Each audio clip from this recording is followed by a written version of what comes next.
Welcome everyone to the first virtual Atlanta chapter event for the P&G Alumni Association. We're excited to have Douwe Bergsma, the Chief Marketing Officer of Piedmont Healthcare, share insights on what's happening on the front lines from a healthcare perspective. We're really excited to have everyone join us today. Quick agenda review. We're going to have a tech talk from our marketing partner, Art Technologies, talking about marketing challenges of 2020. Have Douwe talk about the people, purpose, and the pivot in marketing at the pandemic front line. Have a Q&A and wrap it up. We appreciate everyone joining. And then we're going to turn it over to Margaret to share a little bit about the marketing challenges for 2020. Over to you, Margaret. Thank you, Harris. And everybody will give me just a quick thumbs up. You can see my screen. Perfect, great. Very quick introduction. My background, I've been teaming up with P&G alumni for about 3 years, but my background is not P&G. I have a technology enterprise software background, starting out in CRM even before there was Salesforce existing. So going way back in time there, and did that for several years. And then I joined a startup technology services company in 2009, was there for about 5 years. We sold that. And from there, I was the first employee there at that startup. So that was quite a ride. And then from there, I joined ARC, and as Chief Revenue Officer, I'm responsible for all of our marketing, sales, and partnerships. And so that's everything from brand marketing through to demand marketing through to the whole revenue stream responsibility. And quick fun fact about me is being an Atlanta native. So those of you that are in Atlanta, you know that is not that common. So I'm a proud native of Atlanta. What I want to talk about today is, sorry, that when I go into full screen share, it's hard to actually. There we go. Just take a few minutes and talk about some of the marketing challenges of 2020. And I know that you're all very seasoned marketers, and you all have experiences of having gone through trying times in the past as marketers as well. But I thought I'd just take kind of a quick look at what that has meant for us so far this year, how we are addressing that, thinking about it, and then thinking about how do we move forward in this environment through the rest of the year, and kind of what's appropriate and not appropriate. Very quick bit about ARC is digital marketing services. We work with enterprise companies, and we do strategy, implementation, and integration, and optimized customer experience programs. Which basically means for companies like, you recognize some of the logos on the screen, we help power their websites, their marketing automation, e-commerce, portals, and everywhere from helping do things like personalization on the website through to full digital transformations. So thinking about what does marketing and social media feel like in 2020, I felt like this visual really captured it well. And one of the terms that I like for 2020 that I've come across is the Corona coaster. And that's exactly what it feels like. We're up, we're down, we're twisting around, our heads are spinning, and we don't know which way is up at some points. And I pulled this eye chart, and I know it's way overwhelming, but I just, highlighting and thinking back through the year, some of the crazy headliners that we've already had, and only still being in July. Even go back to things at the beginning of the year that, feel like distant history at this point, the wildfires in Australia, and politics as they were in January and February versus what they are right now, and murder hornets and asteroids, and it's just been this kind of crazy year. And so as marketers, we have to think about, like, do you embrace or do you avoid these topics? What's your position? And it's challenging because there's this constant debate on whether do you take a position on these topics. If you do, what position do you take? And it's a challenge because sometimes what your obligation to your brand is, or what your brand may be saying to do around it, may not even match up with how you feel personally about some of these topics. And so I'm not here to tell you what's the right position to embrace these or avoid these.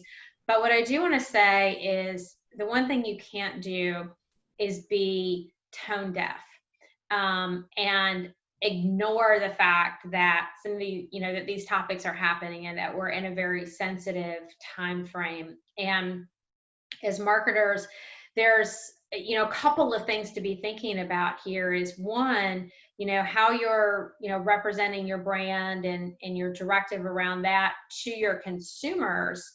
But also, this is a moment in time that employees are paying attention to your marketing as much as your consumers are. And in many cases, your consumers are also your employees.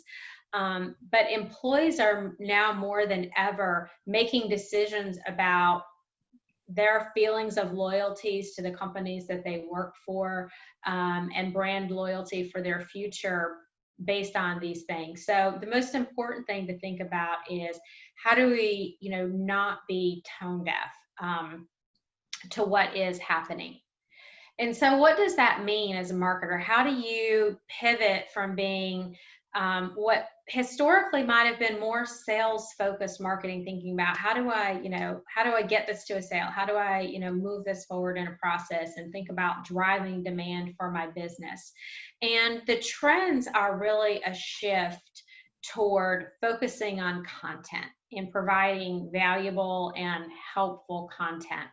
And as you think about holistically customer journeys, we've definitely been moving more toward helping customers adopt our solutions and be successful with our solutions. And as we tend to be more consumption focused and pay for what you're getting as an economy, that was becoming important.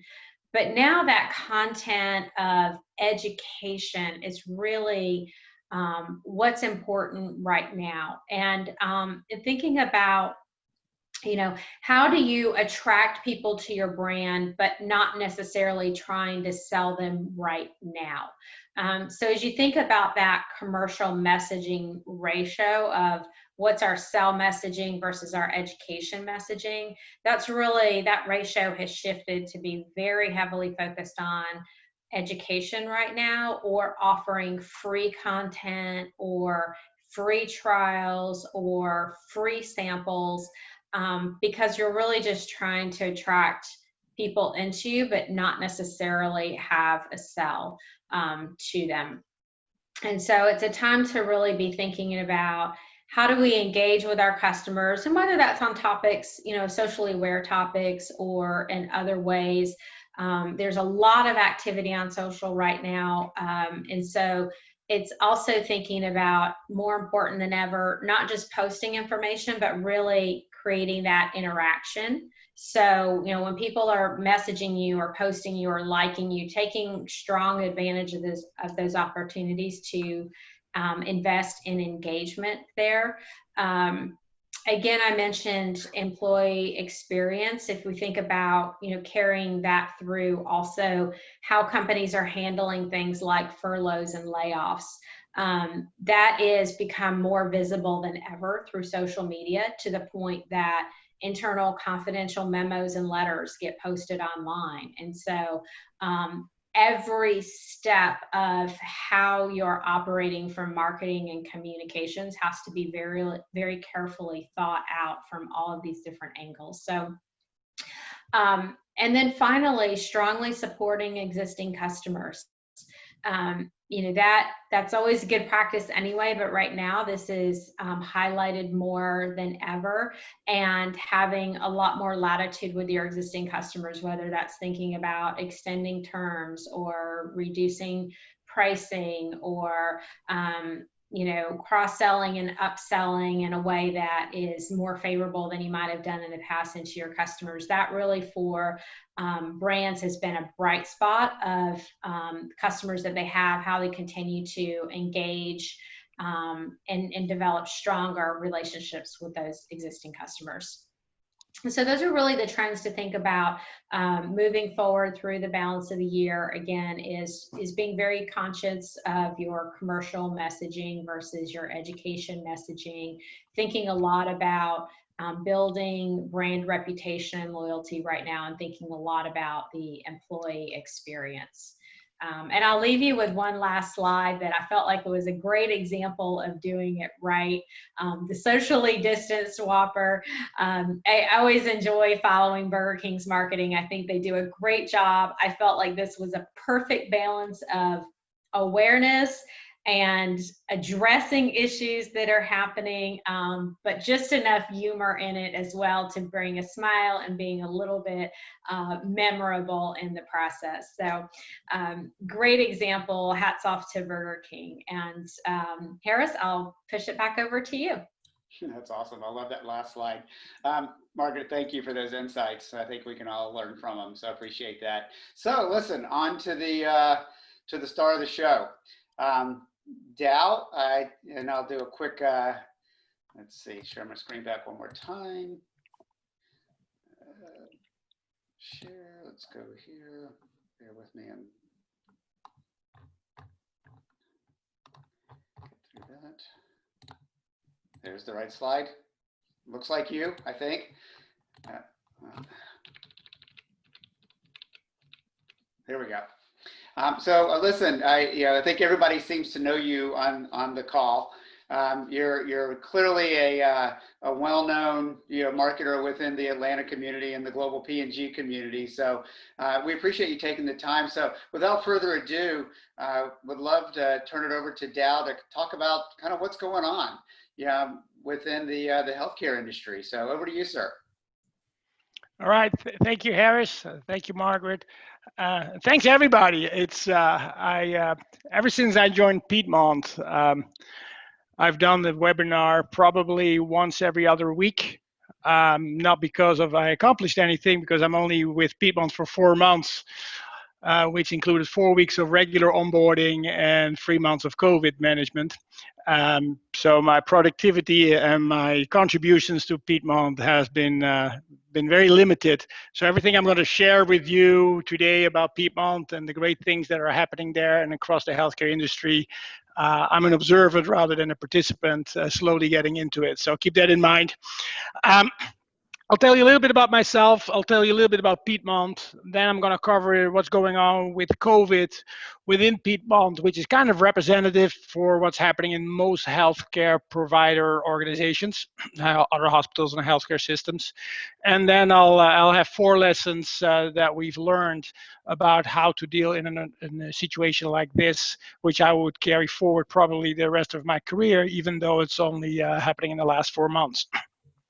So hopefully that sounds good to you, and then hopefully there's some time for a Q&A at the end.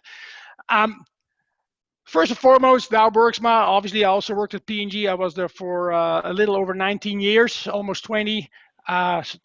Started in the Netherlands, where I'm born and raised, which explains my accent as well as my unusual name. Worked there for 6 years. Was fortunate enough to be one of the 4 to 5 people to start shopper marketing, of what we now call shopper marketing in Europe.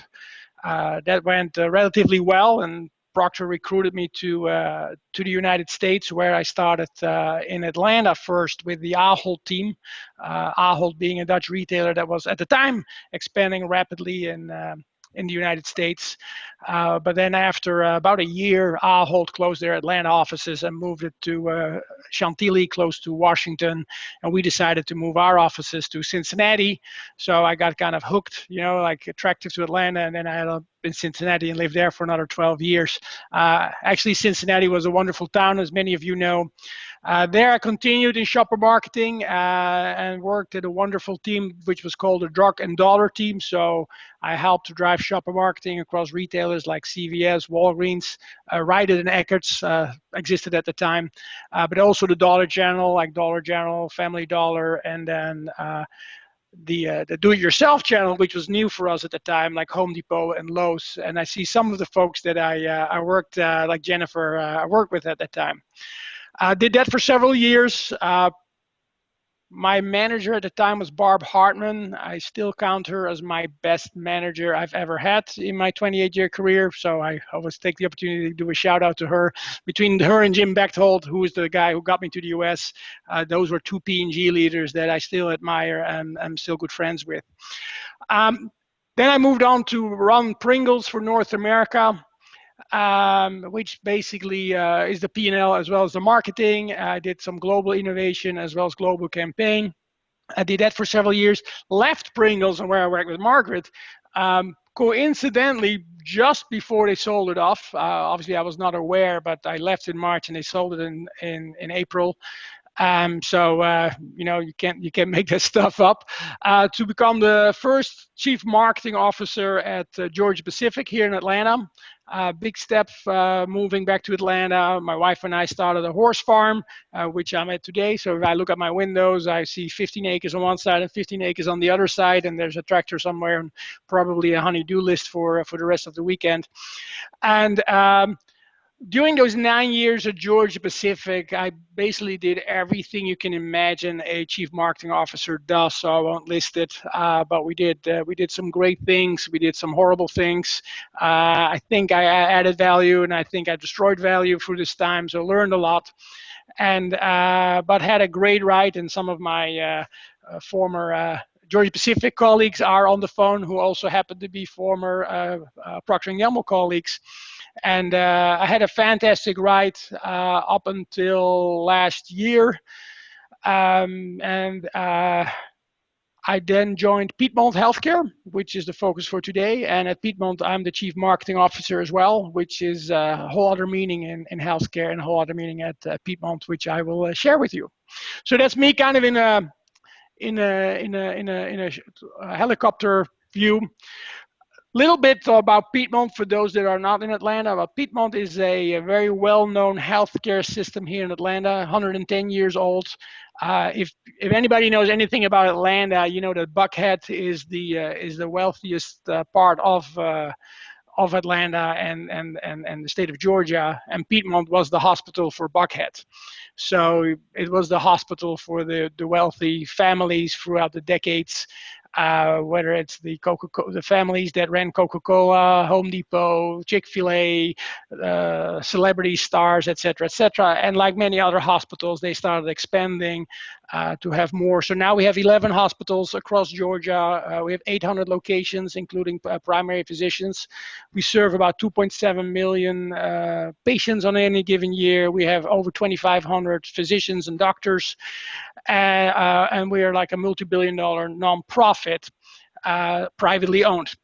So that's kind of, and we have quick care, we have urgent care, we have virtual visits or online. So we kind of do the whole gamut. We don't have nursing homes, and there's a few other things that we don't do that some other systems typically would do. But that's kind of us in a nutshell. We kind of do a third of Georgia's healthcare.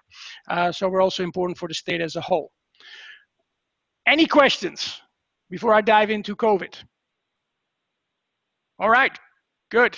And Harris, you'll raise your hand if you see questions in the chat, right? Absolutely. And so I'd say I encourage everybody to put questions in the chat as they come up. All right, cool. So COVID, I started in February, and then March 6th, we had our first COVID patient, which was not a crisis yet, like one patient, but by mid-March, like the rest of the United States, we flipped the switch. And I'll give you a brief history. We had one patient on March 6th. We had over 260 patients at the peak in April. We were happy that it reduced in May to under 90, on which time we moved back to normal operations, thinking that we had the worst behind us. And today we're over 500. So it went completely south. We're in a place where we should never be, and basically COVID is twice as bad from a patient count hospitalized. So we're not counting the cases, but hospitalized and ICUs is higher than it was ever before in the state of Georgia, and including all the hospital systems. So I'll give you a quick overview of the two things that are going on at Piedmont, but they're also the same two that are going on across almost every hospital system in the United States. Like networking and connecting is kind of part of my DNA, hence this activity here, and hence my engagement with P&G alumni. And so I learned a lot of what's going on across the other systems, like two days a week. About 20 to 30 chief marketing officers, marketing leaders from hospital systems all over the US come together and share what's going on across the systems. And so that's how we keep each other up to speed. And that includes the Cleveland Clinic, Mayo Clinic, John Hopkins, the big systems out of New York and LA, as well as the small systems out of the Midwest. Everybody's kind of participating. So here are a few things that happen. So we basically are two things. You have COVID response. It's like, how do we take care of all these COVID patients that unexpectedly are flooding our hospitals and our practices? And on the other end, how do you recover as a system from that? So any hospital system will be working on COVID response and revenue recovery. That's kind of the gist of it. They call it differently, but that's kind of what it is.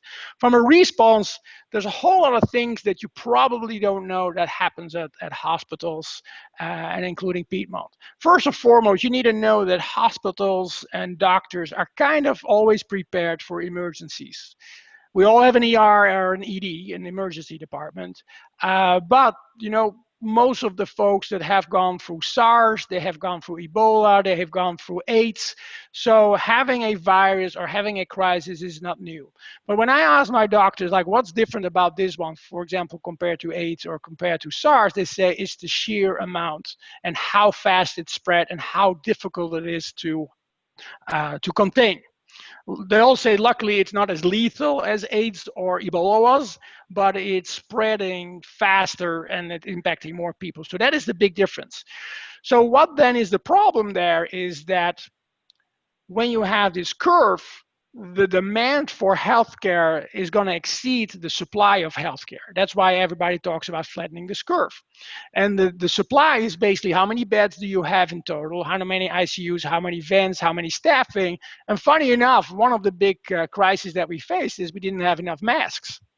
Like how important can a mask be, right? Until you don't have enough of them. So that was kind of in round one. But first and foremost, to my surprise, when the CEO says, okay, guys, we're moving to level 4, I was like, what does that mean? And level 4, and everybody just started running around and knew exactly what to do, everybody but me.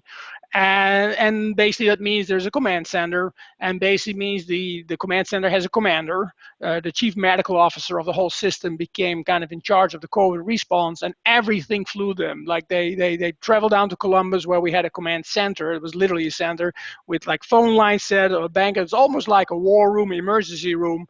And every question in the system, any request in the system, every issue in the system had to go through the command center. It completely overruled the hierarchy, it overruled the bureaucracy. We were basically in an emergency, and it was almost military style, where you basically, we managed the hospital very differently, and every function and every hospital basically contributed to the command center team as their liaison. And it was like, hey, we don't have enough masks in Atlanta, or we don't have enough vents in Newton, or what is the visit policy across the board? We still allow visitors, but in Fayette, we're not allowing visitors, et cetera, et cetera. It's like policies, masks, the changes in the beginning, the CDC changed their guidelines almost every day. Don't wear a mask, leave the mask for the health workers. Don't stock up on masks. Wear a mask. It went back and down, and we had to make sure that we kept all of our employees up to speed on all the guidelines. They're still changing, like visitor policies, waiting room policies, testing policies is a big theme right now, et cetera, et cetera. So that's the first thing. The second thing we did when we realized that supply and demand were out of whack, we basically, what is the best ways to save supplies staffing, resources, and beds is basically call everything off that's not urgent. So we stopped all our elective procedures. Now, that is kind of a subjective term. Is a shoulder replacement elective or not? Open heart surgery probably is. Heart attack probably is. But as some of us said, but we're not going to do nose jobs. So that made a major impact on our revenues, obviously, because basically we ceased our day-to-day business and only focused on COVID to preserve staffing, beds, and resources. We changed all our procurement processes because all of a sudden we had urgencies and emergencies in areas where we never had. We were never short of masks or beds. We stepped our foundation offices efforts. As I said, we are a nonprofit, and all of a sudden we needed funds in areas that we never had need before. One example was, the. I lost the screen. Are you guys still there? Yes, we still see you. All right, because I'm now seeing Harris Vogel at sap.com. Okay. I think this is like guerrilla advertising. This is like SAP's way to justify Harris's time. Everybody else can see their own screen. So Harris works at SAP, fantastic company. Back to the program. Anyway, the foundation efforts became important. To give you one example, the schools closed, the daycares closed, but we needed more people on the front line, but they couldn't come to the front line because they had their kids at home. So what we do? So we basically started building childcare in our facilities. So we took our gyms, basically our fitness centers, and rebuilt them into daycare centers, but we needed staffing, started working with the YMCA. Those are things you never budgeted for. So our foundation stepped up and started collecting money from wealthy families and individual contributors, other companies. Our foundation basically got masks, lunches, dinners, breakfasts, masks, vans, childcare. But some of the big things were a $1 million donation to open a closed hospital in Columbus. Another $1 million donation to open the tower in Atlanta that we were building and was to be opened in September, and basically say, hey, we can add capacity if we start putting supplies in there and staffing, but we need money. So the foundation stepped it up like they've never done before. Obviously, we stopped all our marketing and media initially because it doesn't make sense to start to advertise that people need to make an appointment if you're canceling appointments. And then later we switched to educating people. It's like, wear a mask, watch your distance, wash your hands. And if you have to come, these are the rules. Don't bring a visitor, et cetera, et cetera. So that was a major shift in marketing. The other big shift was, while all marketing decreased, all of PR increased. We had hundreds of inquiries per week. You probably don't realize how many local newspapers or websites there are across a state like Georgia or everywhere in the US, but everybody wants to know what's happening in their hospital. We're the community hospital. Like we are the hospital for Columbus. We are the hospital for Athens. We are a big part of the Atlanta market and surrounding markets, especially south of Atlanta. And everybody wants to know, hey, I hear what we're seeing in the national, and I see what the Atlanta Journal-Constitution is publishing, but we want to know what's going on in Newnan. And we want to know what's going on in Walton, because I'm the Walton Tribune or I'm the Union Tribune. So those are all requests, and since you're such a large part of the community, you try to build up these relationships and inform the public as much as you can. So that was a big change away from marketing into PR. And then the one of big thing was like innovation on the fly. We were dabbling with virtual visits. We had 1 or 2 a day. During Corona, we spiked to 2,000 a day. But you can only imagine what the folks at IT needed to do in marketing, communications, our partners, training our physicians on the fly. How do you get paid? How do you work with the insurances? Is it a real visit or is it a fake visit? How do you convince patients that there's a lot you can do through a virtual visit? That part is actually going to stay, we believe, going forward. So that was on the response part.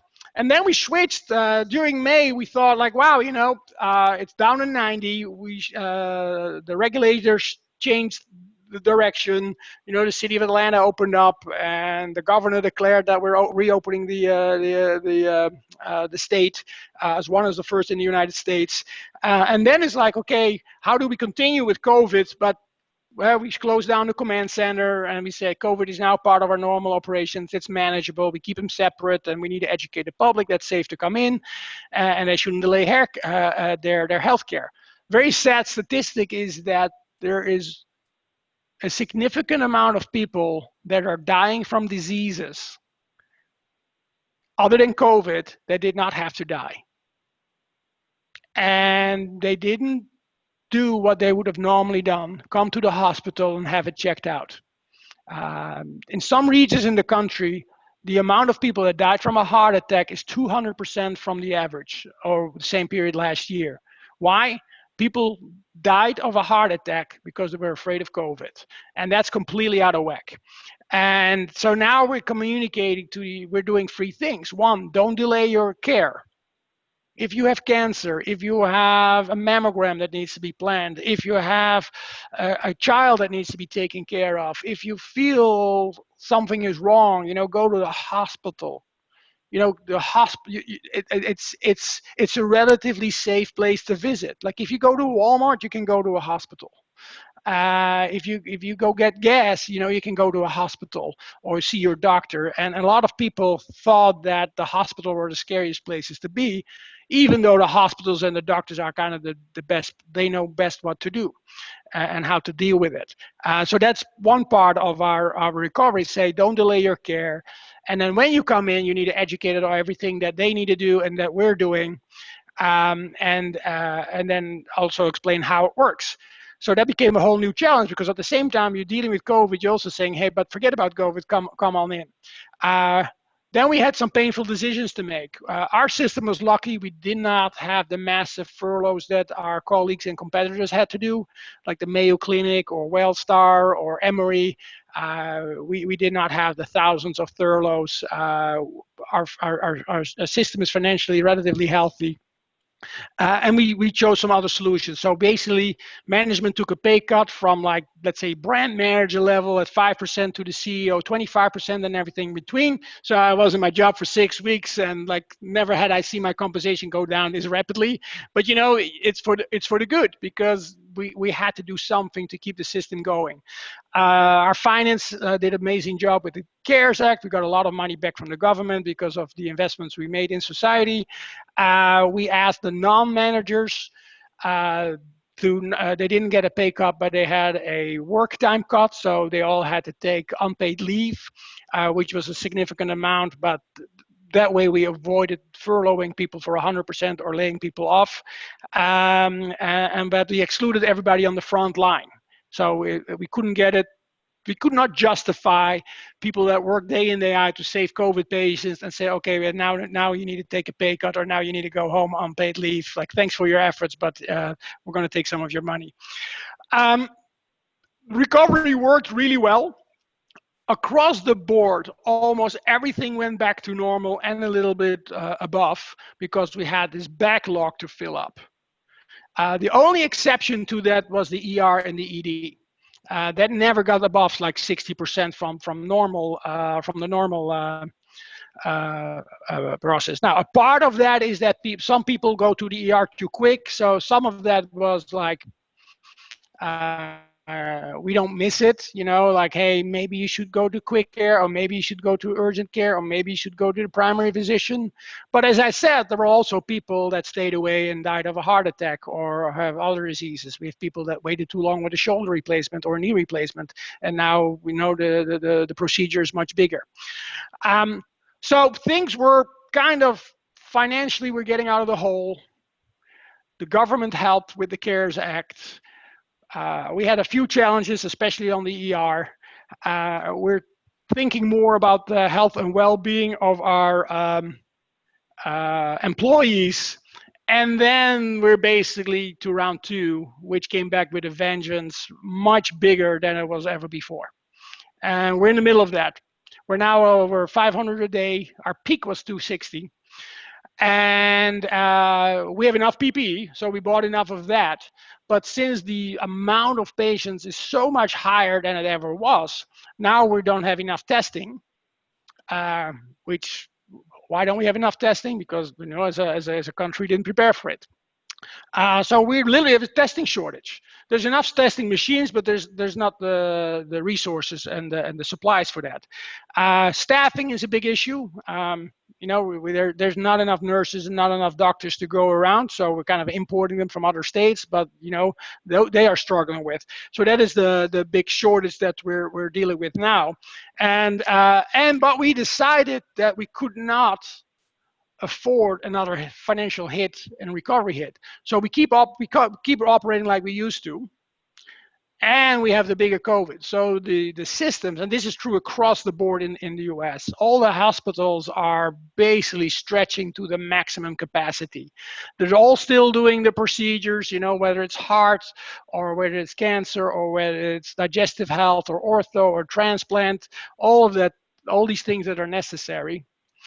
And they're dealing with COVID. Some states have a grip on COVID, like New York, but Georgia, Florida, South Carolina, I think Arizona, Texas, it went out of control. And so they're dealing with that. But so the second wave is all about still doing the recovery, still doing what you normally do, and COVID. So normally we had normal procedures, then we had COVID, and then we're back to normal. Now we do back to normal and COVID on top, which is driving a whole other dimension. If you invite me back, Harris, I can tell you how that one, because we're right in the middle of it, so I can't declare any success. We're wishful for a good return, but at the same time, we're preparing for the fall, where we think like the big wave is coming. Like these might not even be the biggest waves. The worst could still be ahead of us. Having said that, we're also doing a lot of testing and clinical testing on the side for vaccines and treatments, which is kind of exciting. Piedmont is participating in all kinds of programs along with other hospitals. I'll stop here before I go into like the 4 big lessons that I see that might be beneficial for this group. This was kind of like a big overview of what's happening, and I think 90% of what I shared with you is true for your own local hospital or any hospital probably around the world, but especially in the United States. Are there any questions, Harris, or any questions from the group? I'll open it up to the group if there are any questions. Feel free to come off mute and share. One thing I would have is, what advice would you have to the broader community, folks on the call, but the broader community on, how we can help not only Piedmont as an organization, but try to make this better. Yeah, good thing. The first thing you can do is don't delay your healthcare. That's like, do not take unnecessary risk out of fear. So that's number one. Like, don't risk the health of your kid, your loved ones, because you don't have to. That's one. The second thing I would say is help stop the virus. Avoid the need to go to healthcare, because we are going to run out at one point in time, and it is completely unnecessary. If people would just do the minimal they have to do. I always joke, like our grandparents like fought wars in Europe and Vietnam and Korea, Panama, like you can go anywhere. They sacrificed for this country, and are true patriots and heroes. And our generation has to wear a mask, and it's almost too much to ask. And at one point you start believing, like, why is that? Why is it so hard to wear a mask, wash your hands, and watch your distance? We had whole generations die on battlefields.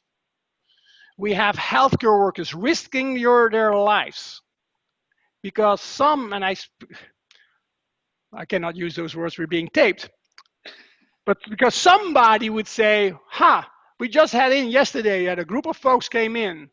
They were all sick with COVID. Some of them really severe, and some of them might actually die. And why? Because they had a COVID party. And the COVID party means you have a bunch of kids coming together. They put money in the pot, and then whoever has COVID can prove they have COVID first gets all the money. They think it's funny. They think it's brave. I call it Russian roulette on a massive scale. And then you have this whole segment that refuses to wear a mask for whatever reason. And you can only go online for the videos, and they have the discussion about opening schools and opening sports matches and saying, oh, but these folks won't get it. Well, guess what? You might not get it, but you can carry it.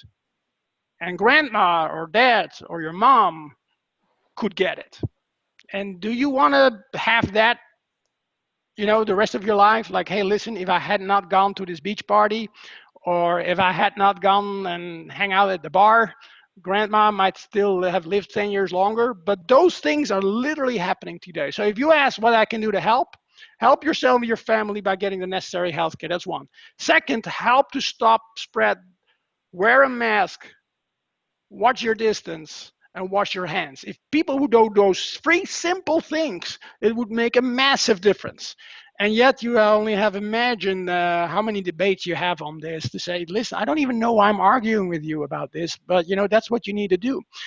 And then the last thing is, if you want to help, most hospitals or most healthcare systems are nonprofits, and they can use all the help they can use. And volunteering and donating lunch and all that stuff is great, and it's very motivating for the frontline workers. But what helps best is just like financial donations.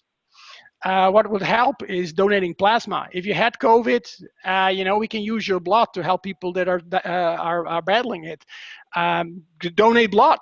We're almost running short of blood in the United States. So go to a blood bus and give blood. Give money, give blood, give plasma. Wash your hands, watch your distance, and wear a mask. Very simple things to do, and they can go a long way. And then make sure you take care of yourself. I know it was a long answer and almost sounded like a plant, but thanks for asking that, because that's basically, I just summarized our whole marketing campaign for the next few months in this 2-minute rant. Okay, so I listen. This is fascinating to me, and if you can stay on for maybe another 5 or 10 minutes, that would be awesome. If you can't, I understand. I know we're kind of at the end of the time. We did have a couple of more questions come in the chat window. Are you okay if I ask them? Do you have enough time? Yeah, I do. Okay, cool. So the first one was, cases are much higher, but are hospitalizations and deaths growing commensurately? Cases are higher, but the cases is a difficult number because not every case is the same. Obviously, we know like there were more cases in the past we just didn't know about, and now we have more cases. But the numbers to look at is the cases ratio to positive outcomes. So that's one, and that's increasing. So it means the virus is spreading. But the most important number for me is because that's where is a hospitalized number. And those are the numbers I shared. We had 260 because if you're hospitalized, there are 2 things going on. One, it's anybody that's hospitalized is eating into the limited supply. And if we had unlimited healthcare, this would not be the crisis that we have today. It's about we don't have enough beds, we don't have PPE, we don't have enough nurses, we don't have enough testing. So hospitalizations is the number 1 to look at. And then luckily the hospitalization to death ratio is lower. And I was talking to one of our leading doctors the other day. He said, reality is that with the first round, the weakest people were ticked off. They, like the obese people, the elderly people, the